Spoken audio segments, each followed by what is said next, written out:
Shalom, selamat pagi saudara-saudara yang dikasihi Tuhan Yesus Kristus. Selamat berjumpa dalam renungan pada pagi hari ini.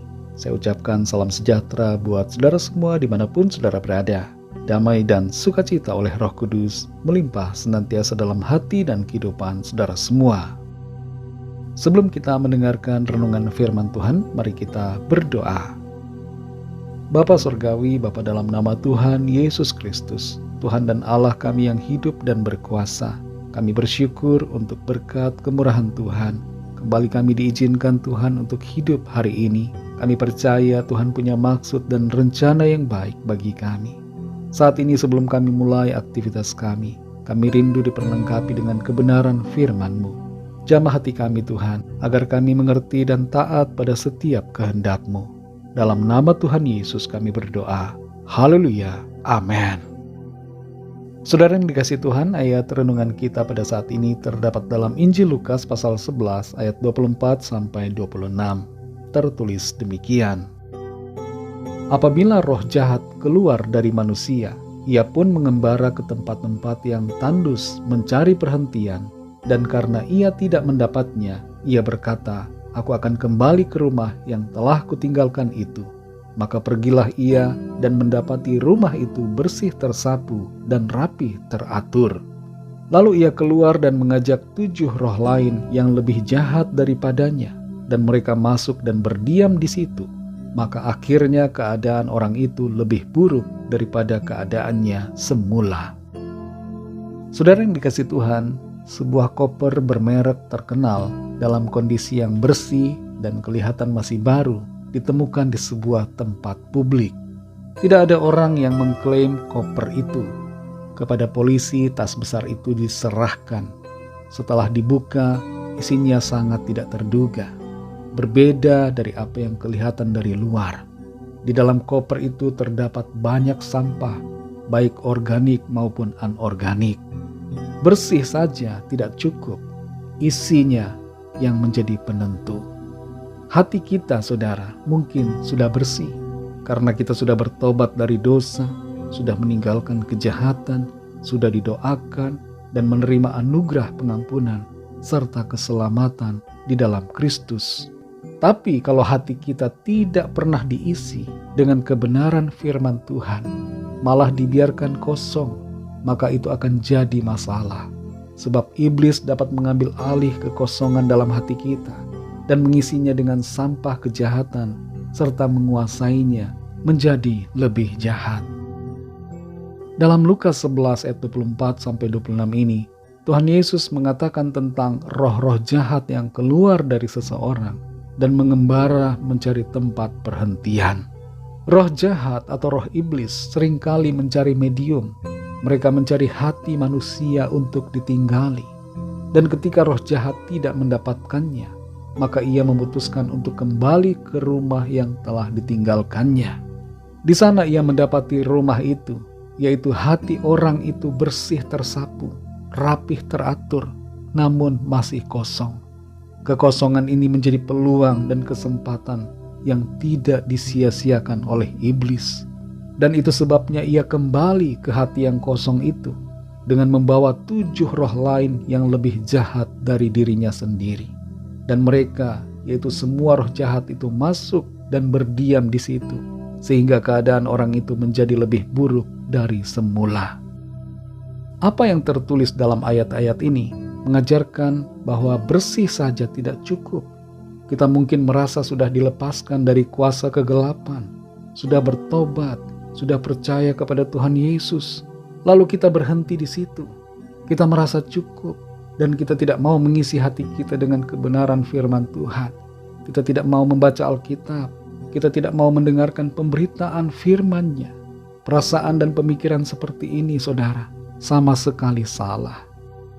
Jangan anggap enteng tantangan dan kuasa iblis selama kita tidak mau mengisi hati kita dengan firman Tuhan dan tidak mengizinkan Roh Kudus berkuasa dalam hati kita, tidak mau menuruti tuntunan Roh-Nya dan firman-Nya, maka kita ibarat sedang membiarkan hati kita ini kosong. Jangan bangga bila kita sudah bertobat. Jangan merasa hebat kalau kita sudah punya identitas sebagai orang beriman.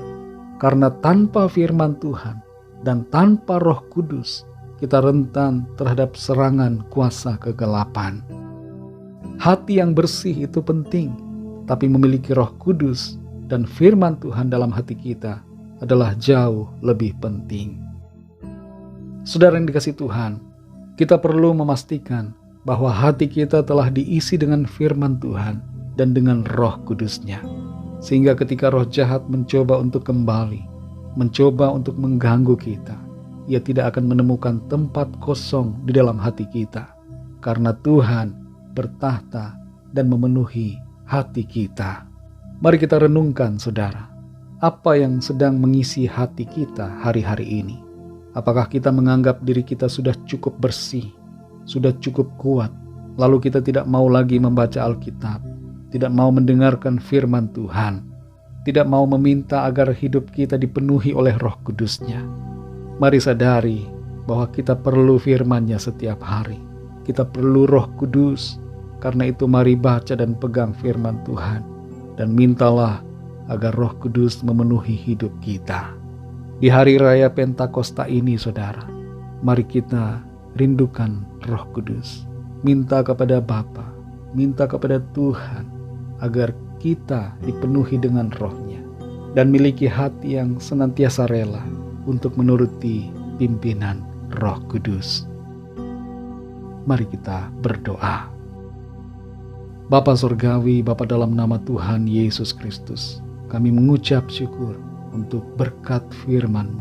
Kami mengerti bahwa kami tidak boleh membiarkan hati kami kosong, tapi kami harus mengisi hati kami dengan firman-Mu dan mengizinkan Engkau ya Tuhan bertahta dalam hati kami, memenuhi kami sepenuhnya dengan Roh Kudus-Mu.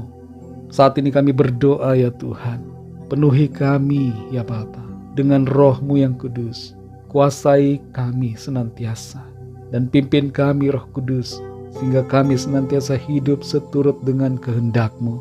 Kami melakukan firman-Mu dan setia selalu dalam iman kami kepadamu ya Tuhan. Terima kasih untuk firman-Mu yang terus membentuk kami, membimbing kami, agar kami senantiasa ada dalam kebenaran-Mu. Berkatilah kami di sepanjang hari ini dalam segala aktivitas kami. Pimpin kami ya Tuhan, agar apapun yang kami kerjakan hari ini senantiasa ada dalam perkenanan dan keberkatan dari Tuhan. Kami bawa kepadamu setiap pergumulan kami masing-masing, setiap permohonan doa kami mau letakkan di bawah kaki-Mu.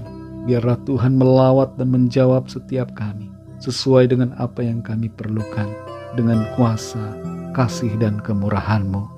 Terima kasih Tuhan, segala puji hormat syukur hanya bagi-Mu. Dalam nama-Mu yang kudus, nama Tuhan Yesus Kristus, kami sudah berdoa dan mengucap syukur. Haleluya. Mari sama-sama kita berdoa doa Bapa kami. Bapa kami yang di sorga, dikuduskanlah nama-Mu, datanglah kerajaan-Mu, jadilah kehendak-Mu di bumi seperti di sorga. Berikanlah kami pada hari ini makanan kami yang secukupnya, dan ampunilah kami akan kesalahan kami, seperti kami juga mengampuni orang yang bersalah kepada kami. Dan janganlah membawa kami ke dalam pencobaan, tetapi lepaskanlah kami daripada yang jahat, karena Engkaulah yang punya kerajaan dan kuasa dan kemuliaan sampai selama-lamanya. Amin. Terimalah berkat Tuhan. Tuhan memberkati engkau dan melindungi engkau. Tuhan menyinari engkau dengan wajah-Nya dan memberikan kasih karunia. Tuhan menghadapkan wajah-Nya kepadamu dan memberikan damai sejahtera. Berkat anugerah dari Bapa Surgawi, kasih karunia dari Tuhan Yesus Kristus, dalam persekutuan dan penghiburan Roh Kudus, menyertai kita semua sekarang ini dan sampai Maranatha Tuhan Yesus datang kembali, dan bahkan sampai selama-lamanya. Dalam berkat nama Tuhan Yesus Kristus, haleluya, amin. Puji Tuhan, saudara yang dikasihi Tuhan, saya percaya firman Tuhan menjadi berkat dan kekuatan buat saudara semua, dan Roh Kudus akan menolong saudara untuk lebih lagi memahami kebenaran firman Tuhan. Tuhan Yesus memberkati saudara semua. Sampai jumpa dalam renungan yang berikutnya. Haleluya.